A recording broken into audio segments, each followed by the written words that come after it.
பெண்கள் குழப்பிக்கக்கூடிய விஷயம் என்ன அப்படின்னா, தங்களுடைய ஐடென்டிட்டி அப்படிங்கிறது என்ன, தங்களுடைய ரெஸ்பான்சிபிலிட்டி அப்படிங்கிறது என்ன.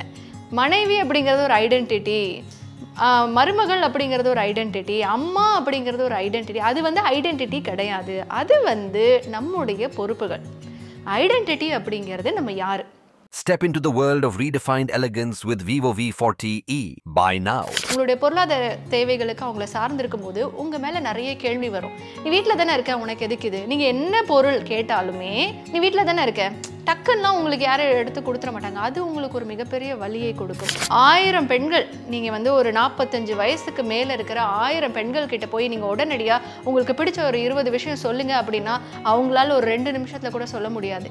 ஏன்னா அவங்களுக்கு என்ன பிடிக்குங்கிறதே மறந்துருப்பாங்க. நீங்க நல்லா யோசிச்சு பாருங்க. நீங்க முடிவெடுக்கிறீங்க, லைஃப்ல நீங்க முடிவெடுக்கிறப்போ உங்க கையில படிப்போ உங்க கையில பணமோ இருந்ததுன்னா அந்த முடிவு எடுக்கக்கூடிய தைரியம் பக்காவா இருக்கும். உங்ககிட்ட படிப்பும் இல்லை, உங்களுடைய பொருளாதார தேவைக்கு நீங்கள் இன்னொருத்தரை சார்ந்திருக்கீங்கன்னா உங்களுக்கு பல பயங்கள் இருக்கும். பெரும்பாலான பெண்கள் திருமணத்துக்கு முன்னே இருக்கக்கூடிய அந்த திறமைகள் எல்லாம் திருமணத்துக்கு அப்புறம் காணா போயிடுது. அவங்க கிட்டே தான் இருக்கு, ஆனால் அவங்க மறந்தே போயிடுறாங்க. நிச்சயமாக பழையபடி இருக்க முடியும். ஆனால் நம்ம பெண்கள் ஏன் இருக்கிறது இல்லை அப்படின்னா 2 விஷயம். இப்போது புதிய அறிமுகம் ஆச்சி ஹோட்டல் சாம்பார் 50 கிராம் ரூபாய் 20 மட்டுமே. குறைந்த விலை நிறைந்த தரம், தங்கள் தேவைகள் அனைத்தும் ஒரே இடத்தில். ஜெயச்சந்திரன். அனைவருக்கும் வணக்கம். இன்னைக்கு நம்ம வந்து ஒரு ஸ்பெஷலான பர்சனை மீட் பண்ணுறதுக்காக வந்திருக்கோம். பெண்கள் அப்படின்னு சொன்னாலே நம்ம எல்லாருக்குள்ளேயும் இப்போ வரக்கூடியது தன்னம்பிக்கை, எதுவாக இருந்தாலும் ஜெயிச்சிருவாங்க, வானமே எல்லை அப்படின்றது தான். ஸோ இது எல்லாத்துக்குமே சொந்தக்காரியான ஒரு அன்பு சகோதரியை தான் நம்ம மீட் பண்ண போகிறோம். ஜேர்னலிஸ்ட், அது மட்டும் இல்லாமல் டிஜிட்டல் கிரியேட்டர் ஏமா ராகேஷ் அவர்களை தான் இன்னைக்கு நம்ம மீட் பண்ண போகிறோம். ஹாய், வணக்கம். வணக்கம். ஃபர்ஸ்ட் ஆஃப் ஆல் உங்களை பார்க்கும்போது எனக்கு ரொம்ப சந்தோஷமாக இருக்குது. நம்ம 2 பேருமே மீடியா ஃபீல்டில் ஊடகத்துறையில் இருக்கோம். ஒரு நண்பராகவும் சொல்லலாம், ஒரு சகோதரியாகவும் சொல்லலாம். மனம் நிறைந்த வாழ்த்துக்கள். நிறைய பேருக்கு நீங்கள் வந்து இன்ஸ்பிரேஷனாக இருந்துகிட்ருக்கீங்க. என் காதுபடவே 2-3 நபர்கள் வந்து உங்களை வாழ்த்தி நான் வந்து கேட்டிருக்கேன். ஸோ இப்போது இவ்வளோ தூரம் கடந்து வந்த இந்த பாதையை இப்படி திரும்பி பார்க்கும்போது உங்களுக்கு எப்படி இருக்குது? ரொம்ப சந்தோஷம். ஆக்சுவலி நான் உங்ககிட்ட பேசுகிறது அப்படிங்கிறது ஏன்னா நீங்கள்லாம் வந்து எனக்கு ஒரு மிகப்பெரிய சீனியர். ஊடகத்துறைக்கு நம்மலாம் வரணும் அப்படிங்கிறப்போ யாரெல்லாம் நமக்கு ஒரு இன்ஸ்பிரேஷனாக இருப்பாங்கன்னெலாம் இருக்கும்ல, அதில் வந்து முதன்மையான இன்ஸ்பிரேஷன் நீங்கள். இதை நான் உங்ககிட்டயே நன்றி, தேங்க்யூ ஸோ மச். நான் இது உங்ககிட்டயே நிறைய முறை சொல்லியிருக்கேன். இப்போது நீங்கள் குறிப்பிட்ட மாதிரி இந்த பயணம் அப்படிங்கிறது ரொம்ப ஹாப்பியாக இருக்குது. திரும்பி பார்க்கும்போது ஒரு 20 இயர்ஸ் இந்த ஃபீல்டில் நம்ம கம்ப்ளீட் பண்ணியிருக்கோமே அப்படிங்கிறப்போ ரொம்ப ஆச்சரியமாக இருக்குது. ஏன்னா என்ன மாதிரி வந்து ஒரு சின்ன ஊர்லேருந்து வரக்கூடிய பெண்களுக்கு வந்து ஊடகத்துறையில் நம்ம வர்றது மட்டும் இல்லாமல் நிலச்சி 20 வருஷம் நிற்கிறதுங்கிறது மிகப்பெரிய விஷயம். நம்ம எந்த அளவுக்கு வந்து அப்டேட் பண்ணிக்கிறோமோ அந்த அளவுக்கு தான் இந்த ஃபீல்டில் நிலச்சி நிற்க முடியாது. உங்களுக்கு தெரியும், பார்க்குறவங்களுக்கு தெரியும். ஸோ அப்படி இருக்கிற பட்சத்தில் இந்த பயணம் வந்து எனக்கு நிறைய அனுபவங்களை கொடுத்தது. இந்த சமூகத்தை எப்படி சந்திக்கணும், இந்த சமூகத்தில் என்னென்ன விஷயங்கள் எல்லாம் இருக்குது, நம்ம துறை சார்ந்த என்ன விஷயங்களை கற்றுக்கணும், நம்ம இந்த சமூகத்துக்கு என்ன பண்ணணும், ஊடகத்துறையில் என்னென்ன விஷயங்கள்லாம் இருக்குது அப்படிங்கிறத வந்து நான் நிறைய கற்றுக்கிட்டேன். ஒரு 2004 லோக்கல் சேனலில் நியூஸ் ரீடராக ஆரம்பித்த என்னுடைய பயணம் இன்றைக்கி வந்து பிபிசி தமிழ் சேவை பிரிவில் சென்னையிலேருந்து ஃப்ரீலான்ஸ் ஜேர்னலிஸ்ட்டாக ஒர்க் பண்ணக்கூடிய ஒரு ஜேர்னலிஸ்டாகவும், அது மட்டும் இல்லாமல் அரசு நிகழ்ச்சிகளை தொகுத்து வழங்கக்கூடிய தொகுப்பாளர். 2 மொழிகள்லையும், தமிழ் ஆங்கிலம் 2த்துலையுமே தொகுத்து வழங்கிட்டுருக்கேன். அதுக்கப்புறம் தன்னம்பிக்கை பேச்சாளராக பல பள்ளி மற்றும் கல்லூரிகளுக்கு போயிட்டு அவங்களுக்கு மத்தியில் தன்னம்பிக்கை உரைகள்லாம் கொடுத்துட்ருக்கேன். And digital marketing come personal branding training. இன்றைக்கி பெண்கள் தொழில் முனைவோராக இருக்காங்க, அவங்களுக்கு எப்படி டிஜிட்டலாக வந்து அவங்கள பிராண்டிங் பண்ணிக்கிறது, அவங்க பொருட்கள் அவங்க சேவையை எப்படி இன்றைக்கி இருக்கக்கூடிய இந்த டெக்னாலஜி உலகத்தில் பிராண்டிங் பண்ணுறது அப்படின்னு அவங்களுக்கும் ட்ரைனிங் கொடுத்துட்ருக்கேன். ஸோ எனக்கு ஒரு கனவு இருந்தது. ஒரு 12-13 வயசில் வந்து நம்ம பெரிய ஆளாகணும், நம்ம சொல்கிறத வந்து ஒரு 500 பேர் 1000 பேர்லாம் கேட்கணும், நம்ம வந்து பிஸியாக வேலை பார்க்கணும். யாராவது வந்து நம்மக்கிட்ட கேட்டால் நான் ரொம்ப பிஸியாக இருக்கேன், விளையாடும் போது சொல்லுவோம்ல குழந்தைங்களுக்கு மத்தியில், அப்போ நான் வந்து எனக்கு அப்படியெல்லாம் இருந்தது. பட் இன்றைக்கி வந்து அந்த மாதிரி நம்ம பேக் டு பேக் ஒரு 4 பிளாட்ஃபார்மில் ஒர்க் பண்ணுறோம் அப்படிங்கிறப்போ அது பார்க்குறதுக்கு ரொம்ப சந்தோஷம். ஸோ நீங்கள் பேசும்போது அப்படியே தெளிந்த நீரோடை மாதிரி பேசுகிறீங்க. ஆனால் இந்த ஹேமாக்கு முன்ன சிறுவயது ஹேமா எப்படி இருந்தாங்க? சிறு வயது ஹேமா பார்த்தீங்கன்னா, இப்போ என்னோட காலேஜ் ஃப்ரெண்ட்ஸ் எல்லாம் சொல்லுவாங்க, நான் உன்னை 20 இயர்ஸ்க்கு முன்னாடி எப்படி பார்த்தனோ அதே மாதிரி தான் இருக்குது அப்படின்னு. பேசுகிறதுல வந்து நம்ம என்றைக்குமே வஞ்சகம் வச்சதே கிடையாது. ஸோ அதெல்லாம் நல்லா வந்து பேசுவோம். பட் இன்னும் ரொம்ப சின்ன வயசில் அப்படின்னு பார்த்தீங்கன்னா, நான் ரொம்ப அமைதியான ஒரு பொண்ணு. யாராச்சும் வந்து பதில் கேட்டால் கூட நான் வந்து யோசித்து தான் பதில் சொல்லுவேன். அப்படி இருந்த என்னை வந்து என்னோட அப்பா தான் அது எல்லாத்தையும் மாற்றினார். பேச்சு போட்டியில் கலந்துக்க வைக்கிறது, கட்டுரை போட்டியில் கலந்துக்க வைக்கிறது. ஸோ அதெல்லாம் வந்துட்டு பண்ண வச்சார். 10 வயசு வரைக்கும் தான் அந்த அமைதியெல்லாம். 10 வயசுக்கு அப்புறம் வந்து பயங்கரமாக குறும்பு பண்ணுறது, பேசுகிறது. காலேஜ்லலாம் வந்து நம்ம காலேஜ் சேர்மன், கல்ச்சுரல் செக்ரட்டரி எல்லாமே எல்லா இதுக்குமே நம்ம பொறுப்பு வகிச்சிருக்கோம். அதனால் பேசுகிறதெல்லாம் வந்து ரொம்ப சூப்பராகவே பேசுவோம், நல்லா பேசுவோம். இன்னைய வரைக்கும் நம்மளை வாழ வைக்கிறது நம்மளுடைய பேச்சு தான். ஸோ ஆரம்பத்துலேருந்து இப்போ வரைக்கும் அந்த பேச்சு மாறவே இல்லை அப்படின்றீங்க. நான் ஏன் இந்த கொஷின் கேட்குறேன்னா, பெரும்பாலான பெண்கள் திருமணத்துக்கு முன்னே இருக்கக்கூடிய அந்த திறமைகள் எல்லாம் திருமணத்துக்கு அப்புறம் காணா போயிடுது. அவங்கக்கிட்டே தான் இருக்குது, ஆனால் அவங்க மறந்தே போயிடுறாங்க. காரணம் என்ன அப்படின்னா, எனக்கு வேறு ஒரு பொறுப்புகள் வந்துருச்சு, என்னை பார்த்துக்கிறதுக்கு ஒருத்தவங்க இருக்காங்க, நான் அவங்கள டிபெண்ட் பண்ணியும் நான் இருக்கிறதுக்கு தயாராக இருக்கேன் அப்படின்னு சொல்லக்கூடிய பெண்களும் இருக்காங்க. இல்லை எனக்கு நேரம் இல்லை, இதையும் அதையும் மேனேஜ் பண்ண முடியுமான்ற ஒரு பயம் இருக்குது. இந்த போட்டியான உலகத்தில் என்னால் பண்ண முடியுமா அப்படின்ற ஒரு பயமும் இருக்குன்ற 3 விதம் இருக்குது. இந்த 3க்குமே நம்மளால் வந்து பதில் சொல்ல முடியுமா? இந்த 3ஐயுமே கடந்து நம்மளால் பழையபடி இருக்க முடியுமா? நிச்சயமாக பழையபடி இருக்க முடியும். ஆனால் நம்ம பெண்கள் ஏன் இருக்கிறதில்ல அப்படின்னா 2 விஷயம். அதாவது ஒரு பெண்ணுடைய வாழ்க்கையை வந்து நம்ம திருமணத்துக்கு முன்னாடி, திருமணத்துக்கு அப்புறம் அப்படின்னு நம்ம சமீப காலமாக நம்ம நிறைய பார்க்குறோம். நான் நிறைய பேர் என்ன பண்ணுறாங்க அப்படின்னா, திருமணத்துக்கு முன்னாடி அவங்களுடைய ஐடென்டிட்டி அப்படின்னு ஒரு விஷயம் இருக்கும். அந்த ஐடென்டிட்டி அப்படிங்கிறது திருமணத்துக்கு அப்புறம், திருமணம் தான் ஒரு பெண்ணுடைய கடைசி முடிவு, அதுதான் அவளுடைய ஃபைனல் டெஸ்டினேஷன். திருமணத்துக்கு அப்புறம் வந்து நம்மளுடைய முதன்மையான வேலை, அதுவும் முழுமையான வேலை அப்படிங்கிறது குடும்பத்தை பார்த்துக்கிறது, குழந்தைங்க பார்த்துக்கிறது அப்படின்னு நிறைய பெண்கள் நினைக்கிறாங்க. தப்பு கிடையாது. குடும்பம் வந்து நம்மளுடைய முதன்மை தான், குழந்தையும் நம்மளுடைய முதன்மையான பணி தான், குழந்தையை வளர்க்குறதும். ஆனால் அதை தாண்டி பெண்கள் குழப்பிக்கக்கூடிய விஷயம் என்ன அப்படின்னா, தங்களுடைய ஐடென்டிட்டி அப்படிங்கிறது என்ன, தங்களுடைய ரெஸ்பான்சிபிலிட்டி அப்படிங்கிறது என்ன. இது 2 விஷயத்தில் நம்ம தெளிவாக இருந்தோம்னா நம்ம எப்பயுமே ஒரே மாதிரி இருக்கலாம். நான் அதை தான் ஃபாலோ பண்ணுறேன். எல்லா பெண்களுக்கும் நான் அதை தான் சொல்கிறேன். ஐடென்டிட்டி அப்படிங்கிறது நீங்கள் யார், உங்களுடைய திறமையின் வாயிலாக இந்த சமூகத்துக்கு உங்களை நீங்கள் என்னவாக முன்னிறுத்துகிறீர்கள். இப்போ நீங்கள் ஆர்த்தி இருக்கீங்க அப்படின்னா நீங்கள் வந்து ஒரு ஊடகவியலாளர், நீங்கள் வந்து ஒரு நிகழ்ச்சி தொகுப்பாளர், இது வந்து உங்களுடைய ஐடென்டிட்டி. அதே சமயம் ஆர்த்தி அப்படிங்கிறது ஒரு குழந்தைக்கு அம்மா, நீங்கள் வந்து ஒரு இல்லத்தரசி, நீங்கள் வந்து ஒரு மருமகள், ஒரு மனைவி அப்படிங்கிறது. இது எல்லாமே பொறுப்பு. நம்ம பெண்கள் குழப்பிக்கக்கூடிய இடம், மனைவி அப்படிங்கிறது ஒரு ஐடென்டிட்டி, மருமகள் அப்படிங்கிறது ஒரு ஐடென்டிட்டி, அம்மா அப்படிங்கிறது ஒரு ஐடென்டிட்டி. அது வந்து ஐடென்டிட்டி கிடையாது, அது வந்து நம்முடைய பொறுப்புகள். ஐடென்டிட்டி அப்படிங்கிறது நம்ம யார், பேருக்கு பின்னாடி நம்ம படிப்பு போடுறோம்ல, அந்த படிப்புக்கு அப்புறம் ஒரு டெசிக்னேஷன் போடுறோம்ல, யார். அப்போ இந்த உலகத்துக்கு நம்ம எதுக்காக வந்திருக்கோம். ஸோ அப்போது இது 2துலேயுமே குழப்பம் வரும்போது தான் ஒரு பெண்களுக்கு என்ன ஆகுது அப்படின்னா, சரி ஓகே நம்ம கல்யாணத்துக்கு அப்புறம் நம்ம இவங்களெல்லாம் பார்த்துட்டு இருந்துடலாம். ஆனால் அது எப்போ பிரதிபலிக்கும், 40 வயசில் உங்களுக்கு பிரதிபலிக்கும். 40 வயசில் உங்களுடைய குழந்தைகள் டீனேஜ் வந்துட்டு அவங்களுக்குன்னு ஒரு நண்பர்கள் வட்டம் உருவாகும். அவங்களுடைய வாழ்க்கையில் அடுத்த கட்டத்தை அவங்க நோக்கி போவாங்க. அடுத்து உங்களுடைய கணவருக்கு வந்து ஒரு 40-45 வயசில் அவருக்கு ஒரு ப்ரைவேட் ஸ்பேஸ் தேவைப்படும்னு நினைப்பேன். ப்ரைவேட் ஸ்பேஸ் இந்த சென்ஸ், நான் ஃப்ரெண்ட்ஸோடு வந்துட்டு டைம் ஸ்பெண்ட் பண்ணணும், நான் கொஞ்சம் அங்கே ட்ரிப் போகணும், நான் ஒரு அஃபிஷியல் ட்ரிப் போகணும் அப்படின்னு சொல்லி அவர் நினைப்பார். அப்போ நீங்கள் ஒரு 20 வருஷமாக உங்களுடைய குடும்பத்தைய எல்லா தேவைகளுக்கும் நீங்கள் உங்களுடைய குடும்பத்தை, உங்களுடைய கணவரை, உங்களுடைய பொருளாதார தேவைக்கு நீங்கள் சார்ந்திருக்கும் போது திடீர்னு வரக்கூடிய அந்த ஸ்பேஸ், அது வந்து மிகப்பெரிய தாக்கத்தை உண்டாக்கும் உங்களுக்கு. அப்போது நம்ம பெண்களுக்கு வந்து அப்போது ஹார்மோனல் சேஞ்சும் ஆரம்பிக்கும்.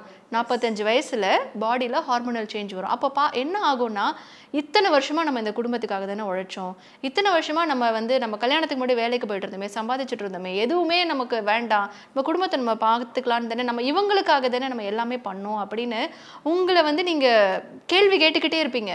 அந்த கேள்வி கேட்க கேட்க உங்களுக்கு தூக்கமே வராது. ஆல்ரெடி ஹார்மோன் இம்பேலன்ஸ் இருக்கும், அதுலேயே யாரை பார்த்தாலும் கோவம் வரும், எந்த பொருளை பார்த்தாலும் தூக்கி போட்டு உடைக்கலான் இருக்கும். அப்போ இப்படி வரும்போது, ஆனால் நம்ம குழந்தைங்கள தப்பு சொல்ல முடியாது, ஹஸ்பண்டை தப்பு சொல்ல முடியாது. நம்ம ஹஸ்பண்ட்கிட்டயோ குழந்தைங்கிட்டயோ நான் உனக்கு என்னெல்லாம் பண்ணேன் அப்படின்னு நம்ம சொன்னோன்னா அவங்க திரும்பி நம்மளை கேட்பாங்க, நீ பண்ண, நீ கடமை, நீயா விருப்பப்பட்டு பண்ண, அதுக்கு நாங்கள் என்ன பண்ண முடியும் அப்படின்னு கேட்பாங்க. 1. 2வது, உங்களுடைய பொருளாதார தேவைகளுக்கு அவங்கள சார்ந்திருக்கும் போது உங்கள் மேலே நிறைய கேள்வி வரும். நீ வீட்டில் தானே இருக்க, உனக்கு எதுக்கு இது, நீங்கள் என்ன பொருள் கேட்டாலுமே நீ வீட்டில் தானே இருக்க, டக்குன்னா உங்களுக்கு யாரும் எடுத்து கொடுத்துட மாட்டாங்க. அது உங்களுக்கு ஒரு மிகப்பெரிய வலியை கொடுக்கும். 3வது அப்படிங்கிறது, அவங்க உங்களை திரும்ப கேட்பாங்க, நாங்களாம் உன்னை வந்து வேலைக்கு போக வேண்டான்னு சொன்னோம், நீ வந்து போயிருந்திருக்கலாம்ல அப்படின்னு கேட்கும்போது அப்போ தான் நமக்கு தெரியும். திரும்பி பார்த்து இன்றைக்கி 45 வயசில் இருக்கிற பெண்களுக்கு நீங்கள் கேட்டு பாருங்கள், உங்களுக்கு என்ன விஷயம் பிடிக்கும்னு கேட்டு பாருங்களேன். நான் 1000 பெண்கள், நீங்கள் வந்து ஒரு 45 வயசுக்கு மேலே இருக்கிற 1000 பெண்கள் கிட்ட போய் நீங்கள் உடனடியாக உங்களுக்கு பிடிச்ச ஒரு 20 விஷயம் சொல்லுங்கள் அப்படின்னா அவங்களால ஒரு 2 நிமிஷத்தில் கூட சொல்ல முடியாது. ஏன்னா அவங்களுக்கு என்ன பிடிக்குங்கிறதே மறந்துருப்பாங்க. இன்னைக்கு 45 வயதுக்கு மேலே இருக்கக்கூடிய பெண்களுக்கு பிடிச்ச விஷயம் என்ன அப்படின்னு கேட்டிங்கன்னா, என் கணவருக்கு என்ன பிடிக்கும் அதான் பிடிக்கும், என் பிள்ளைக்கு என்ன பிடிக்கும் அதான் பிடிக்கும். வீட்டில் சமையல்லேருந்து வீட்டில் வாங்கக்கூடிய எல்லா திங்ஸுமே, வீட்டில் ஏதாச்சும் ஒரு சேஞ்சஸ் பண்ணால் எல்லாமே அந்த குடும்பத்தை மையப்படுத்தி தான் அந்த வீட்டில் நடந்திருக்கும். அப்போது அந்த பெண்களுக்கான தனிப்பட்ட ஆசையோ தேவையோ எதுவுமே வந்து நிறைவேற்றப்பட்டிருக்காது. ஏன்னா நம்ம சந்திக்கிறோம். நான் ஃபீல்டில் நிறைய பெண்களை சந்திக்கிறேன். இது வரைக்கும் நான் வந்து ஒரு 5000 பெண்களுக்கு மேலே நான் வந்து சந்திச்சிருப்பேன், என்னுடைய வாழ்க்கையில் சொல்கிறேன். அப்போ நம்ம சந்திச்சிருக்கும் போது ஒரு ஐடென்டிட்டியையும் ரெஸ்பான்சிபிலிட்டியும் போட்டு குழப்பிக்கக்கூடிய பெண்கள் அவர்கள் சந்திக்கக்கூடிய விளைவு அப்படிங்கிறது இப்போ தெரியாது. நம்மளை சார்ந்திருக்கும் போது நமக்கு எந்த பிரச்சனையுமே இருக்காது. அது வந்து இந்த சாக்ரிஃபைஸ் பண்ணிக்கோ, அனுசரிச்சு போ அப்படின்னு சொல்லக்கூடிய இல்லை, நான் எதுக்குன்னு கேட்குறேன். நான் அது எதுக்குன்னு கேட்குறேன். சாக்ரிஃபைஸ் அப்படிங்கிறது ஏன் சாக்ரிஃபைஸ் பண்ணணும்? நீங்கள் ரெண்டுத்தையும் பேலன்ஸ் பண்ணுங்கள். அப்படி பேலன்ஸ் பண்ண தெரியும் எனக்கு. எனக்கு வந்து என்னுடைய அடையாளம் என்ன, என்னுடைய பொறுப்பு என்னன்றது தெரியும். பட் ரெண்டையுமே என்னால் பேலன்ஸ் பண்ண முடியுமா? கண்டிப்பாக முடியும். ஏன் முடியாமல்? இன்னைக்கு நிறைய பெண்கள், அவங்க வந்து பெண்கள்னா என்ன, வெறும் கணவனுக்கு பணிவிடை செய்வதற்கும் குழந்தைங்களை பார்த்துக்கிறதுக்கும் வீட்டை பார்த்துக்கிறதுக்கு மட்டும்தான் அவங்க லாய்க்கு அப்படின்னு சொல்லி லாஸ்ட் 50 இயர்ஸ் வரைக்கும் அப்படி தான் சொல்லிட்டு இருந்தாங்க. ஆனால் இன்னைக்கு அப்படி இருக்கோமா? எல்லா இடங்கள்லையும் பெண்கள் இன்னைக்கு வந்துட்டாங்க. நிறைய துறைகளில் இன்னைக்கு பெண்கள் உச்சம் தொட்டிருக்காங்க. அப்போ அவங்கெல்லாம் வந்துட்டு அவங்களுக்கு ரெஸ்பான்சிபிலிட்டி இல்லையா, இல்லை ஐடென்டிட்டி இல்லை? இன்னைக்கு நம்ம 2 பேர் உட்காந்து பேசிகிட்டு இருக்கோம். இப்போ நமக்கு வந்து குடும்ப பொறுப்புகள் எல்லாமே இல்லையா? நமக்கெல்லாம் இருக்குது. ஆனால் அதை எப்படி பேலன்ஸ் பண்ணுறோம் அப்படிங்கிறது தான் இன்னொரு முக்கியமான விஷயம். ஒரு பெண் உங்களுடைய ஐடென்டிட்டியையும் உங்களோட ரெஸ்பான்சிபிலிட்டியும் நீங்கள் சரியாக பண்ணும்போது உங்களை பார்த்து வளரக்கூடிய உங்களுடைய குழந்தைகளுக்கு நீங்கள் முதல் உதாரணம். பட் நீங்கள் சொல்கிறதெல்லாம் கரெக்டு. இன்ஸ்டாவில் நீங்கள் கூட அந்த ஒரு பிக்சரை பார்த்துருக்கலாம். ஒரு ரன்னிங் ரேஸ் மாதிரி ஆணுக்கும் பெண்ணுக்கும் வச்சுருப்பாங்க. ஆண் போகிற வழி க்ளீனாக இருக்குது, பெண் போகிற வழி துணி துவைக்கணும், சமையல் பார்க்கணும், சாமான் தேய்க்கணும், குழந்தைய பார்த்துக்கணும், இது எல்லாத்தையும் கடந்து ஓடுற மாதிரியான ஒரு பிக்சர் பார்த்துருப்பீங்க. அது பிக்சர் கிடையாது, உண்மை அதுதான். இல்லை, உண்மை அதுதான். அதை தான் நம்ம என்ன சொல்கிறோம் அப்படின்னா, நீங்கள் அந்த ஈக்குவாலிட்டி அப்படிங்கிறத வீட்டில் இருந்தே எடுத்துகிட்டு வாங்க. இப்போ நீங்கள் வீட்டில் வந்து ஒரு ஆண் குழந்தை வளர்க்குறீங்க. 20 வருஷத்துக்கு முன்னாடி நான் கூட இதை ஃபேஸ் பண்ணியிருக்கேன் வீட்டில். நீங்கள் 20 வருஷத்துக்கு முன்னாடி ஒரு குழந்தைய வளர்க்கும் போது பெண் குழந்தைய வேறு மாதிரி வளர்ப்பீங்க, ஆண் குழந்தைய வேறு மாதிரி வளர்ப்பீங்க. பெண் குழந்தை நீங்கள் வளர்க்கும் போது நீ இன்னொரு வீட்டுக்கு போகிற பொண்ணு, இன்னொரு வீட்டுக்கு போகிற பொண்ணு, நீ வீடு கூட்டுங்க, ஐயோ நீ சரியாக கூட்டலன்னா உன் மாமியார் என்ன சொல்லுவாங்க அப்படின்னு கேட்பாங்க. நீங்கள் வந்து ஏதாச்சும் ஒரு ட்ரெஸ் ஒழுங்காக எடுத்து அடுக்கி வைக்கலன்னா நீ இப்போவே வீட்டு வேலை ஒழுங்காக செய்யலை, நாளைக்கு உன் நாத்தனார் ஒன்று என்ன சொல்லுவா? ஆனால் ஆண் குழந்தைங்களுக்கு அந்த மாதிரி ஒரு ஸ்டேட்மெண்ட்டே கிடையாது. நீங்கள் உங்களுடைய வீட்டில் திரும்பி பார்த்தீங்கன்னாலும் அதுதான் நடந்திருக்கும். ஆண் குழந்தைகளுக்கு வளர்க்கும் போதோ அவங்களுக்கு திருமணம் அப்படிங்கிற ஒரு விஷயத்தில் அவங்களுக்கு கொடுக்கக்கூடிய ஒரே ஸ்டேட்மெண்ட், உன்னை பார்த்துக்க எல்லாம் வருவாடா பொண்ணு, இப்படி தான். அப்போது அந்த ஈக்குவாலிட்டிங்கிறது உங்களுடைய குடும்பத்துலேருந்தே ஆரம்பிங்க. ஏன்னா ஒரு குழந்தைக்கு ஒரு குடும்பம் தான் முன் உதாரணம். உங்களுடைய குழந்தை உங்களை பார்த்து தான் ஃபஸ்ட்டு வளரும். நீங்கள் ஒரு அப்பா அம்மா தான் ஒரு குழந்தைக்கு இன்ஸ்பிரேஷன். ஒரு வீட்டில் நீங்கள் அந்த ஈக்குவாலிட்டி வீட்டில் வந்து நம்ம அதில் இன்னொரு விஷயம், வீட்டு வேலை அப்படிங்கிறது அது ஒரு லைஃப் ஸ்கில். நம்ம என்ன சொல்கிறோம், வீட்டு வேலை என்பது பெண்களுக்கு உரித்தானது, சமையல் என்பது பெண்களுக்கு உரித்தானது. வீட்டு வேலையாக இருக்கட்டும் சமையலாக இருக்கட்டும் அது லைஃப் ஸ்கில், 2 பேருமே கற்றுக்கணும். வெளி வேலையும் சரி, வெளியில் போய் பார்க்குறது அப்படிங்க அதுவும் 2 பேருக்கு சொல்லிவிடு. என் வீட்டில் அப்படி தான் என்னை வளர்த்தாங்க, என்னையும் என்னோட தம்பியையும். ஸோ என் தம்பிக்கு வந்து சமையல் செய்வான், நான் வெளியில் போய் வேலை செய்வேன். நாங்கள் 2 பேரும் 2மே கற்றுக்கிட்டோம். அப்போது நீங்கள் வீட்டிலேருந்து அந்த ஈக்குவாலிட்டியை வீட்டிலேருந்து எடுத்துகிட்டு வாங்க. அப்போது நீங்கள் ஒரு வீட்டில் ஒரு அம்மா வேலைக்கு போகிறாங்க, அப்பா வந்து அந்த அம்மாவுக்கு தேவையான விஷயங்கள் எல்லாம் பண்ணுறாரு, ஹெல்ப் பண்ணுறாரு, சப்போர்ட் பண்ணுறாருன்னா வீட்டில் இருக்கிற பையன் மனசில் அது பதியும். அப்போ அம்மா வேலைக்கு போகிறாங்க, ஒரு பெண் வீட்டிலேருந்து வீட்டுக்காக அவங்க வேலைக்கு போகிறாங்க அப்படின்னா அந்த பொண்ணுக்கு நம்ம சப்போர்ட்டிவாக இருக்கணும். 30 வருஷத்துக்கு முன்னாடி வளர்க்கப்பட்ட ஆண்கள் இருக்காங்கன்னா காஃபி டம்ளர் எடுத்துகிட்டு வந்து நீங்கள் அவங்கக்கிட்ட கொடுத்து அவங்க குடிச்சிட்டு அங்கேயே வச்சுட்டு போயிடுவாங்க. ஆனால் இன்றைக்கி அப்படி கிடையாது. இன்றைக்கி வந்து நிறைய பேர் வந்து அவங்க காஃபி மனைவிக்கு போட்டு தராங்க. இப்போ அந்த மாற்றத்தை நம்ம கண்கூடாக பார்க்குறோம். அது காரணம் என்னென்னா பெண்கள் வேலைக்கு போனது தான். இப்போது என்னுடைய அம்மா வேலைக்கு போனாங்க, என் அம்மா வேலைக்கு போகிறது அப்படிங்கிறது என்னுடைய குடும்ப பொருளாதாரத்துக்கு எங்களுடைய நலனுக்குன்னு எங்களை புரிய வச்சாங்க. அப்போ எங்கள் அம்மாவுக்கு எங்கள் அப்பா தேவையான விஷயங்கள் எல்லாமே பண்ணுறாரு. அப்போ அதை பார்த்து வளர்ந்த நாங்கள் ஓகே அம்மா வந்து வேலைக்கு போகிறாங்க, குடும்பத்துக்காக வேலைக்கு போகிறாங்க, அப்பா அதை பண்ணுறாரு. அப்போ என் தம்பிக்கு என்ன தோணியிருக்கும், நம்ம ஒய்ஃபும் வேலைக்கு போனால் நம்ம குடும்பம் நல்லாயிருக்கும், நம்ம ஒய்ஃபுக்கு சப்போர்ட் பண்ணணும். அப்போ எனக்கு என்ன தோணும், இப்படி அப்பா வந்து சப்போர்ட் பண்ணுறாரு, ஸோ என்னுடைய கணவரும் அதே சூழலில் வளர்றாரு. அப்போது எல்லாவற்றிற்கும் குடும்பம் தான் முதல் உதாரணம். இந்த உலகத்தில் அவங்களுடைய அடையாளத்தை மீட்டு கொண்டு வரணும் அப்படின்னா அது எந்த அளவுக்கு சாத்தியமாக இருக்கும்? திருமணத்துக்கு பிறகு ஒருவேளை நம்ம ஃபெயிலியரை தொட்டோம் அப்படின்னா, அப்போவே சொன்னேன், நீ பண்ணாமே இருந்துருக்கலாம் பாரு, இப்போ எவ்வளோ லாஸ் ஆகுதுன்ற வார்த்தை வந்துருமோன்ற ஒரு பயத்திலே பண்ணாமல் இருக்காங்க. ஸோ இப்போ அது சாத்தியமா? நீங்கள் வீட்டிலேருந்து கிளம்பும் போது ஒரு வேலைக்கு கிளம்புறீங்க, கிளம்புறப்போ ரோட்டில் இருக்கிற எல்லா சிக்னலும் க்ரீனில் விழுந்தாதான் நான் வீட்டிலேருந்து கிளம்புவேன் அப்படின்னு நினச்சா நம்ம போகிற இடத்துக்கு சேர முடியுமா? அதே தான். அன்னைக்கு தான் எல்லாம் ரெட்ல நிற்கும். எப்பயுமே லைஃப் அப்படிங்கிறது நம்ம வந்து ஒரு பிளான் ஏ வச்சுருப்போம், ஆனால் ஒரு பிளான் பியை நம்ம எப்படி ஹேண்டில் பண்ணுறோங்கிறதா லைஃபை. ஏன்னா வாழ்க்கையில் என் அனுபவத்தில் சொல்கிறேன், நம்ம நினச்சது 99% நடக்காது. அப்போ நடக்காதுங்கிற பட்சத்தில் அதுக்கு அடுத்து நம்ம என்ன பண்ணணும்? ஸ்கவுட்டில் எனக்கு வந்து சொல்லி கொடுத்துருக்காங்க. நான் வந்து ஸ்கவுட்டில் ஹெட்டாக இருக்கேன். மேபி ஸ்கவுட்டில் இருக்கிறவங்களுக்கு தெரியும், பி ப்ரிப்பேர்டு. அதுதான் எங்களோட மோட்டோ, பி ப்ரிப்பேர்டு. அது எப்படி நான் எங்கள் மிஸ் எங்களுக்கு பதிய வச்சுருக்காங்கன்னா, நாங்கள் நைட்டு 12 மணிக்கு தூங்கிட்டு இருப்போம். ஓகே, தூங்கிட்டு இருந்தப்போ மிஸ் வந்து விசில் ஊதி பி ப்ரிப்பேர்ட் கேர்ள்ஸ் அப்படின்னா டக்குன்னு எந்திரிச்சு வரிசையில் நிற்கணும். என்ன ஏது எதுவுமே தெரியாது, பி ப்ரிப்பேர்டு. 9th ஸ்டாண்டர்டில் எனக்கு அந்த வார்த்தை பதிஞ்சிருச்சு. ஓகே, ஸோ அந்த பி ப்ரிப்பேர்ட் அப்படிங்கிறது இட் அப்ளைஸ் டு ஆல். லைஃப்பில் என்ன நடந்தாலும் be prepared, be ready for everything. ஆனால் அந்த தைரியத்தை எது கொடுக்கும் ஒரு பொண்ணுக்கு அப்படின்னா, உங்களுக்கான படிப்பும் உங்களுக்கான சம்பாத்தியமும்.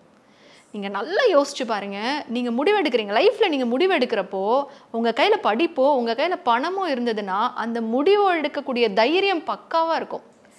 உங்ககிட்ட படிப்பும் இல்லை, உங்களுடைய பொருளாதார தேவைக்கு நீங்கள் இன்னொருத்தரை சார்ந்திருக்கீங்கன்னா உங்களுக்கு பல பயங்கள் இருக்கும். நான் எடுத்த முடிவு சரியா தப்பா, இது சரியாக வந்துருமா தப்பாக வந்துருமா, சரியாக வந்துட்டா பரவாயில்ல, தப்பாக வந்துட்டா என்ன சொல்லுவாங்க. ஆனால் ஒரு பொண்ணு கையில் படிப்பும் சம்பளமும் இருக்கும்போது அந்த பொண்ணு அசால்ட்டாக முடிவெடுப்பா. சரி ஓகே, இப்போ என்ன தப்பாக போச்சு, ஆமாம் தப்பாக போச்சு, அடுத்து நான் சரியாக பண்ணுறேன், சரி அடுத்தும் தப்பாக போகட்டுமே, அடுத்து சரியாக பண்ணுறேன். அந்த பணமும் கல்வியும் கொடுக்கக்கூடிய தைரியத்தை உங்களுக்கு யாராலுமே கொடுக்க முடியாது. ஃபைன், இப்போ நீங்கள் வந்து கல்யாணத்துக்கு அப்புறம் சம்திங் உங்களுடைய ஐடென்டிட்டியை நீங்கள் இழந்துட்டீங்க, இதுக்கப்புறமும் நீங்கள் மீட் எடுக்கணும் அப்படின்னா ஆப்வியஸாக இந்த உலகம் முழுக்க முழுக்க வாய்ப்புகளால் நிரம்பியது. முதல் விஷயம் நீங்கள் நினைக்கணும். ரெண்டாவது விஷயம் உங்களுடைய குடும்பம் உங்களுக்கு சப்போர்ட் பண்ணணும். ஆனால் இந்த ரெண்டாவது விஷயத்தில் நிறைய பேருக்கு வாய்ப்புகள் அமையவே அமையாது. அப்போது நம்ம பண்ண வேண்டிய விஷயம் போராடணும். ஏன்னா எல்லாருமே நம்ம கனவை நம்ம புரிஞ்சுக்கிட்ட மாதிரி அவங்க புரிஞ்சுக்க முடியாது. ஏன்னா நான் இதே மாதிரி பெண்கள் நிறைய பேரை பார்த்துருக்கேன், அவங்க குடும்பம் அவங்களுக்கு சப்போர்ட் பண்ணியிருக்கவே மாட்டாங்க. ஆனால் அந்த பெண்கள் தங்களுடைய கனவுகளுக்காக உறுதியாக நிற்பாங்க. நான் பண்ணணும்னா நான் பண்ணுவேன். அதுக்கப்புறம் ஒரு கட்டத்தில் அந்த குடும்பம் புரிஞ்சுக்கும். நீங்கள் சிம்பிளாக ஒரு எக்ஸாம்பிள், இப்போ ஒரு குடும்பம் வந்து ஒரு பெண்ணை வேலைக்கு போகக்கூடாது, நீ வந்து வேலைக்கு போகாத, நீ வந்து வீட்டில் இருந்து நீ குழந்தைய பார்த்துக்கோ அப்படின்னு சொல்கிறாங்க. அந்த பொண்ணு கலெக்டராக இருந்தால் அப்படி சொல்லுவாங்களா? எந்த குடும்பமும் சொல்லுமா? மொத்த குடும்பமும் வேலை செய்யும். அந்த பொண்ணு ஒரு ஆடிட்டராக இருந்தால் வந்து அந்த குடும்பம் சொல்லுமா? சொல்லவே சொல்லாது. அந்த பொண்ணு ஒரு கவர்மெண்ட் சர்வெண்ட்டாக இருந்தால் சொல்லுமா? டாக்டராக இருந்தால் சொல்லுமா? சொல்லாது. அப்போது நீங்கள் வந்து உங்களுடைய அந்த தகுதியை வளர்த்துக்கிறதுன்னு ஒன்று இருக்குல்ல, அதை வந்து எப்பயுமே யாருக்காகவும் விட்டு கொடுக்கக்கூடாது. ஸோ அந்த தகுதியோட நான் இப்படின்னா நான் இப்படி தான் இருப்பேன் அப்படின்னு நீங்கள் முதல்லையே புரிய வச்சுட்டீங்க அப்படின்னா அது வந்து உங்களுக்கு ரொம்ப ஈஸி. ஆனால் சில பேர் புரிஞ்சுக்க முடியாதுன்னா நம்ம போராடி தான் அதுலேருந்து வெளியில் வரணும். ஏன்னா இன்றைக்கி பல பெண்கள் அப்படி தான் வந்திருக்காங்க. ஒரு கட்டத்துக்கு அப்புறம் உங்கள் குடும்பம் உங்களை புரிஞ்சுப்பாங்க. ஏன்னா ஒரு சில விஷயங்களை எதிர்க்கலாம், ஆனால் நீங்கள் அதை வந்து தைரியமாக வந்து பண்ணி அதை ரிசல்ட்டை காமிச்சிட்டிங்க அப்படின்னா நிச்சயமாக உங்களுக்கு வந்து அந்த குடும்பம் சப்போர்ட் பண்ணுவாங்க. ஆனால் இன்றைக்கி இப்போ தான் நிறைய பேர் பண்ண ஆரம்பிச்சிருக்காங்க. ஸோ அதனால் வந்து எல்லாமே நம்ம கையில் தான் இருக்குது. நம்ம சப்போர்ட் பண்ணாலும் சரி பண்ணலனாலும் சரி அந்த ஃபயரை மட்டும் நம்ம விடவே கூடாது. நான் பண்ணணும்னா பண்ணணும், அதுதான். இப்போ வந்து நீங்கள் சொன்னீங்க ப்ரொஃபஷன் வைஸ் நம்ம வந்து படிச்சிருக்கோம் அப்படின்னும் பொழுது நமக்குள்ளேயே ஒரு தன்னம்பிக்கை ஒரு தைரியம் வந்துடும். இப்போ இந்த ப்ரோக்ராம் பார்த்துட்ருக்கிறவங்கள நிறைய பேர் வெறும் ஹோம் மேக்கராக தான் இருக்காங்கன்னு வச்சுக்கோங்களேன். படிப்புன்றது குறைவாக இருக்குது, திறமை இருக்குன்னு வைங்க.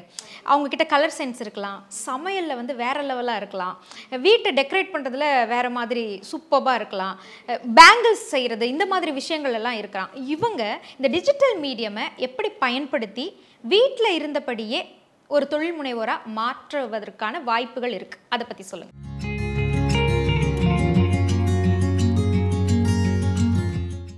Step into the world of redefined elegance with Vivo V40e. Buy now. இப்போது புதிய அறிமுகம் ஆச்சி ஹோட்டல் சாம்பார் 50 கிராம் ரூபாய் 20 மட்டுமே. குறைந்த விலை நிறைந்த தரம், தங்கள் தேவைகள் அனைத்தும் ஒரே இடத்தில். ஜெயச்சந்திரன்.